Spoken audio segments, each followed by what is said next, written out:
എൻ്റെ അച്ഛൻ കൃഷിക്കാരനായിരുന്നു. അപ്പോൾ സ്വാഭാവികമായിട്ട് എൻ്റെ ബ്ലഡിൽ ഒരു ഉണ്ടല്ലോ. അപ്പോൾ ചെറുപ്പം മുതൽ ഈ മരങ്ങളോട് എനിക്ക് താല്പര്യമുണ്ടായിരുന്നു, മരം പച്ചപ്പിനോട്. അപ്പോൾ അങ്ങനെ വന്നപ്പോൾ സ്കൂൾ പഠനകാലത്ത് തന്നെ പല മരങ്ങളിങ്ങനെ നാമാവശേഷമായിക്കൊണ്ടിരിക്കുന്നു, അല്ലെങ്കിൽ നശിഞ്ഞു അങ്ങനെ. അപ്പോൾ എൻ്റെ മനസ്സിലിങ്ങനെ കുറച്ചെങ്കിലും സംരക്ഷിക്കുക, ഒരു 10 100 അല്ലെങ്കിൽ 10 50 ഇനം സംരക്ഷിക്കുക എന്നുള്ളതായിരുന്നു. അങ്ങനെ വംശനാശം സംഭവിച്ചുകൊണ്ടിരിക്കുന്ന അതിൻ്റെ ലിസ്റ്റൊക്കെ തയ്യാറാക്കി കുറച്ച് കളക്ട് ചെയ്തു.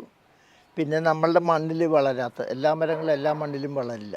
അപ്പോൾ അങ്ങനെയുള്ളത് ആദ്യം കളക്ട് ചെയ്തു. അത് പ്രകൃതിയുടെ ഒരു മല്ലിടുക എന്നുള്ളത്.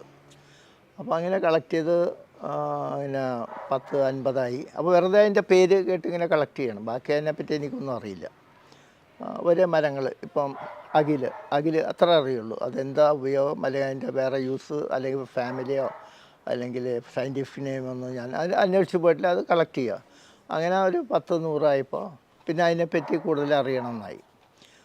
അതെന്ത് ആവശ്യത്തിന് ഉപയോഗിക്കും, അല്ല അതിൻ്റെ അതുകൊണ്ടുള്ള ഗുണം അല്ലെങ്കിൽ എന്തെങ്കിലും ദോഷമുണ്ടോ എന്നുള്ളത്. അങ്ങനെ വന്ന് എനിക്ക് വളരെ അഭിമാനത്തോട് പറയാം, ഇന്ന് 3000-ൽ പരം ഇനം സസ്യങ്ങൾ എൻ്റെ കളക്ഷനിലുണ്ട്.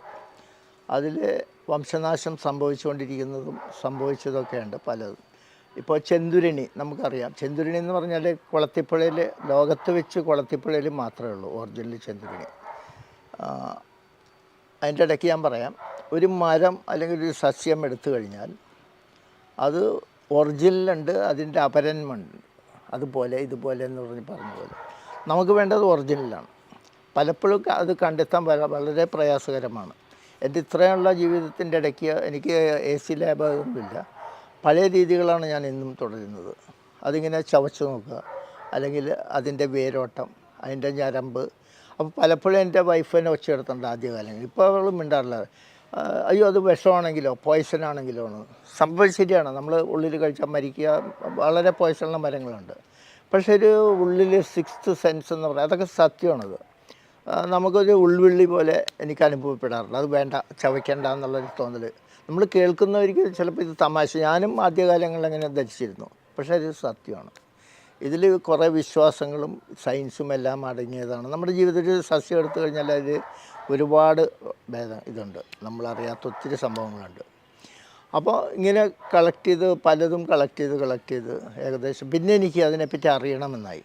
അത് ഒരു സസ്യം എടുത്തു കഴിഞ്ഞാൽ അതിൻ്റെ എന്തെല്ലാം ഉപയോഗങ്ങളാണ്, അതിനെപ്പറ്റി പഠനങ്ങൾ, പിന്നെ കുറേ പുസ്തകങ്ങൾ കളക്ട് ചെയ്യാൻ തുടങ്ങി. ഇന്ന് എൻ്റെ കയ്യിൽ നല്ലൊരു ശേഖരമുണ്ട്.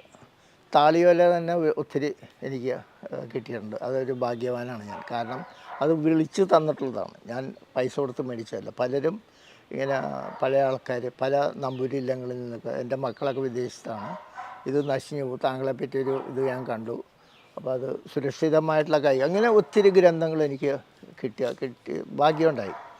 അതിൽ നിന്നെല്ലാം ഞാൻ കുറേ പഠിച്ചു, കുറേ സ്റ്റോറികൾ ഇത് പഠിച്ചു. അപ്പോൾ ഈ ചെന്തുരിണി എന്ന് പറഞ്ഞാൽ അതിൻ്റെ പറ്റി പറയാം. ലോകത്ത് വെച്ച് കുളത്തിപ്പുഴയിൽ മാത്രമേ ഉള്ളൂ.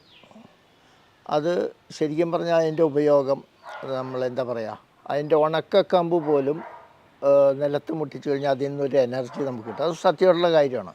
പണ്ടിത് നമുക്ക് ഉപയോഗിക്കാനോ ഒന്നും ചെയ്യാൻ അധികാരമില്ല, രാജാക്കന്മാരുടെ ഒരു സ്വകാര്യ സ്വത്തായിരുന്നു അത്. അപ്പോൾ അത് ആ മരം അതിന് പല യാത്രകളിലും ഞാൻ കളക്ട് ചെയ്തു. പക്ഷേ അതിൻ്റെ ഈ അപരന്മാരാണ് എനിക്ക് കിട്ടുന്നത്, ഒറിജിനൽ കിട്ടുന്നില്ല. പിന്നെ ഏതൊരു മരം ഇവിടെ നിന്ന് ഇപ്പോൾ കോട്ടയത്തോ അല്ലെങ്കിൽ തിരുവനന്തപുരത്ത് പോയി കഴിഞ്ഞാൽ അതിൻ്റെ മണ്ണിൻ്റെ ഘടനയിൽ മാറ്റമുള്ളൂ. അത് മരം ചെറിയ, പക്ഷേ അതൊക്കെ നമുക്ക് മനസ്സിലാക്കാം. പിന്നെ 100% അറിയണമെന്നുണ്ടെങ്കിൽ അതിൻ്റെ ഫ്ലവർ കാണണം. ചില മരങ്ങളോ സസ്യങ്ങളോ പൂക്കണ 10 20 30 വർഷങ്ങൾ, അത്ര നമുക്ക് കാത്തിരിക്കാൻ പറ്റില്ല. അപ്പോൾ നമ്മൾ അതിൻ്റെ ബാക്കിയുള്ള ഘടനയിൽ അതിൻ്റെ വ്യത്യാസങ്ങൾ നോക്കി നമ്മൾ ഉറപ്പിക്കുകയാണ്. അങ്ങനെ ഒറിജിനൽ ചെന്തുരിണി കിട്ടാതെ വന്ന അവസാനം അവിടെ തന്നെ പോയി എനിക്ക് കളക്ട് ചെയ്യേണ്ട ഒരു സാഹചര്യം ഉണ്ടായി. ചെന്തുരിണി ഇപ്പം എൻ്റെ കയ്യിൽ എൻ്റെ ശേഖരത്തിലുണ്ട്. അത് ലോകത്ത് വേറെ എങ്ങുമില്ല അതിൻ്റെ അപരന്മാർ. അതുപോലെ ഒത്തിരി മരങ്ങളുണ്ട്. ഇപ്പം ആനത്തൊണ്ടി എന്ന് പറയുക, അതൊക്കെ വലിയ മരമാണ്, വൻമരമാണ് ആനത്തൊണ്ടി. അത് ഓപ്പിയത്തിന് പകരം, മരുന്നിൽ ഓപ്പിയത്തിന് പകരം എടുക്കുന്നതാണ്, മനസ്സിലായേ. ഓട്ടിസത്തിന് മരുന്നാണ്. അതുപോലെ ഒരു സസ്യം അല്ല ഒരു പുൽക്കൊടി പോലെ എടുത്താൽ അതിൻ്റെ ഒത്തിരി ഉപയോഗങ്ങളുണ്ട്. അപ്പോൾ അതിലേക്ക് തന്നെ വന്നപ്പോൾ 72-ൽ ഞാൻ ബാങ്കിൽ ഉദ്യോഗസ്ഥ കയറിയാണ് 84 കഴിഞ്ഞപ്പോൾ എനിക്ക് അവിടെ ഒരു ജീവിക്കാനുള്ള ബുദ്ധിമുട്ട് പോലെ തോന്നി. ഞാൻ ആ ജോലി രാജിവെച്ച് ഫുൾ ടൈം ഇതിലേക്ക് വന്നു. അന്ന് ഒത്തിരി ആൾക്കാർ എനിക്ക് അത് തെറ്റായ ഇതാണ് നടപടിയാണെന്നൊക്കെ പറഞ്ഞെങ്കിലും ആദ്യഘട്ടങ്ങളിലൊക്കെ എനിക്ക് ഒത്തിരി പ്രയാസങ്ങളുണ്ടായിരുന്നു. പക്ഷേ ഇന്ന് ഞാൻ 100% സന്തോഷവാനാണ്. കാരണം ഒത്തിരി കുട്ടികൾ ഇവിടെ പഠനത്തിനും മറ്റേതിനൊക്കെ വരുന്നുണ്ട്. അങ്ങനെ ഓരോന്ന് ശേഖരിച്ച് അവസാനം കഴിഞ്ഞ നമ്മുടെ ഫോറസ്റ്റിൽ നിന്ന് കൺസർവേറ്റർ വന്നപ്പോൾ അദ്ദേഹം എനിക്കൊരു ലിസ്റ്റ് തന്നു.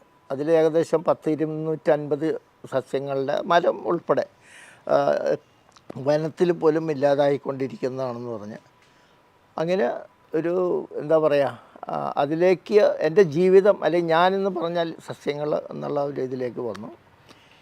ഇപ്പോൾ ഇത്രയും സസ്യങ്ങൾ ഞാൻ നട്ടു വളർത്തുന്നുണ്ട്. ഒത്തിരി കുട്ടികൾ പ്രൊജക്റ്റിനും മറ്റേ എടുക്കാനായിട്ട് ഈ തോട്ടം കാണാനൊക്കെ വരുന്നുണ്ട്. ഒത്തിരി ക്ലാസ്സുകൾ ഞങ്ങളിവിടെ നടത്താറുണ്ട്. ഫ്രണ്ട്സ് അസോസിയേഷൻ, ആത്മ, പിന്നെ നമ്മുടെ കേരള ഗവൺമെൻറ്റിൻ്റെ ഡൈവേഴ്സിറ്റി ഫാം സ്കൂളാണ്. അങ്ങനെ പ്രവർത്തിച്ചു വരുന്നു.